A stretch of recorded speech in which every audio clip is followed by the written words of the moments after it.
أعوذ بالله من الشيطان الرجيم.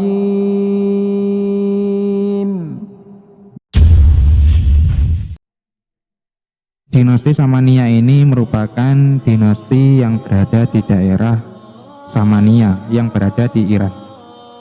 Nah, bagaimana sejarahnya? Marilah kita masuk ke dalam pembahasannya. Pendiri dinasti ini adalah Ahmad bin Asad bin Samanqudad. Nama Samania dinisbatkan kepada leluhur pendirinya, yaitu Samanqudad, yang merupakan seorang pemimpin suku dan tuan tanah keturunan bangsawan terkenal di Balkh, sebuah daerah di sebelah utara Afghanistan. Dalam sejarah Samania terdapat 12 khalifah yang memerintah secara beruntun, yaitu yang pertama adalah Ahmad yang pertama Ibnu Asad bin Saman. Kemudian yang kedua adalah Nas ibnu Ahmad. Kemudian yang ketiga adalah Ismail ibnu Ahmad. Kemudian yang selanjutnya adalah Ahmad kedua ibnu Ismail. Kemudian Al-Amir Al-Asad An-Nasir. Kemudian Al-Amir Al-Hamid Nuh pertama.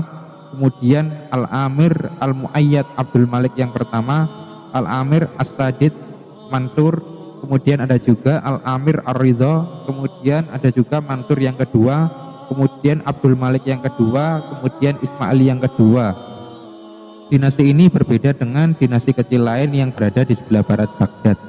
Dinasti ini tetap tunduk kepada kepemimpinan Khalifah Abbasiyah. Dalam sejarah Islam tercatat bahwa dinasti ini bermula dari masuknya Samanqudad menjadi penganut Islam pada masa Khalifah Hisham bin Abdul Malik, yaitu Khalifah Bani Umayyah. Sejak saat itu Samanqudad dan keturunannya mengabdikan diri kepada penguasa Islam.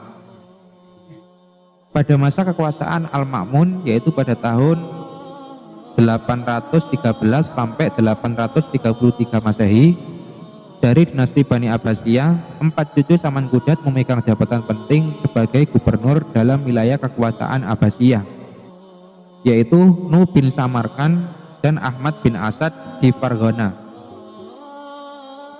Kemudian ada juga Yahya bin Asad yang berada di daerah utara Samarkan, dan juga ada Ilyas yang berada di Afghanistan.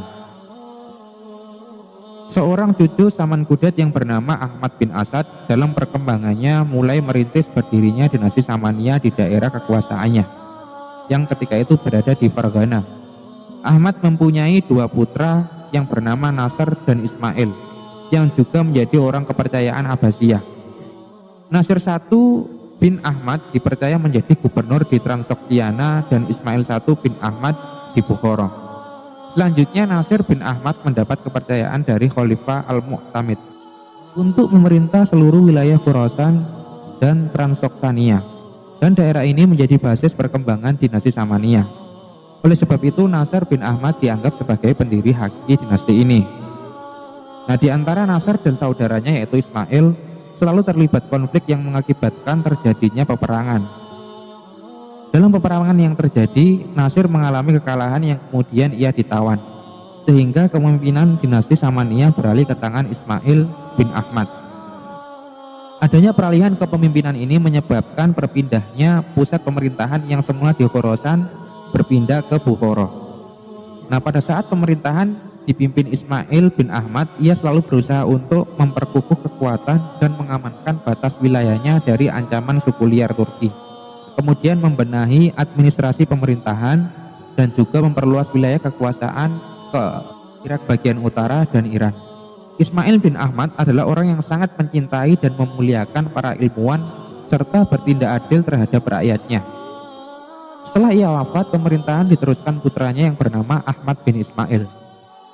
Setelah Ahmad bin Ismail memerintah, diteruskan juga oleh putranya yang bernama Nasir II bin Ahmad, yang berhasil memperluas wilayah kekuasaannya hingga Sijistan dan juga daerah Karman, Jurjan, di samping juga Rayan, Tabaristan, Khorasan, dan Transoksania.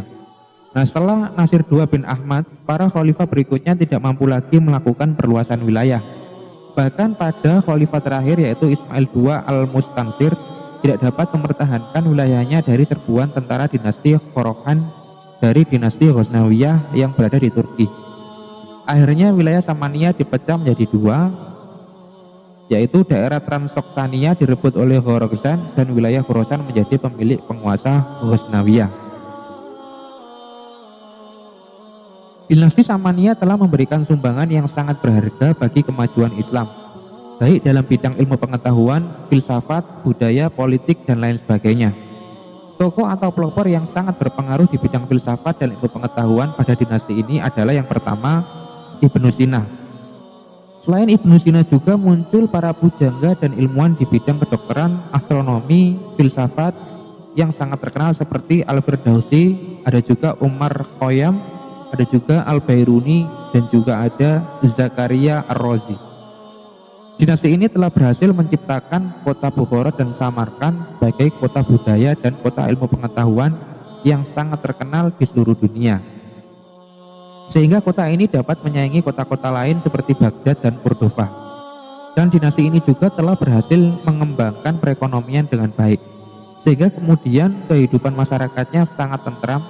Hal ini terjadi karena dinasti ini tidak pernah lepas hubungan dengan pemerintahan pusat yang berada di Baghdad. Berakhirnya dinasti Samaniyah di Transoksiana dan kota Bukhara serta Samarkand sebagai kota utama sangat berpengaruh pada penerapan ajaran-ajaran Islam.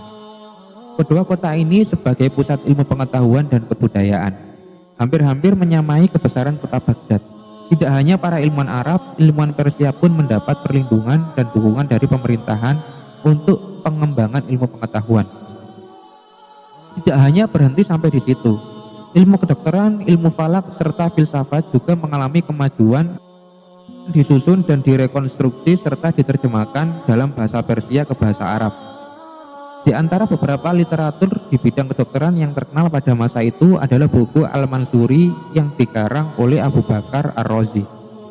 Pada masa ini muncul pula filosof muda belia yakni Ibnu Sina yang berhasil mengobati Amir Nuh bin Mansur pada saat Ibnu Sina berusia 18 tahun.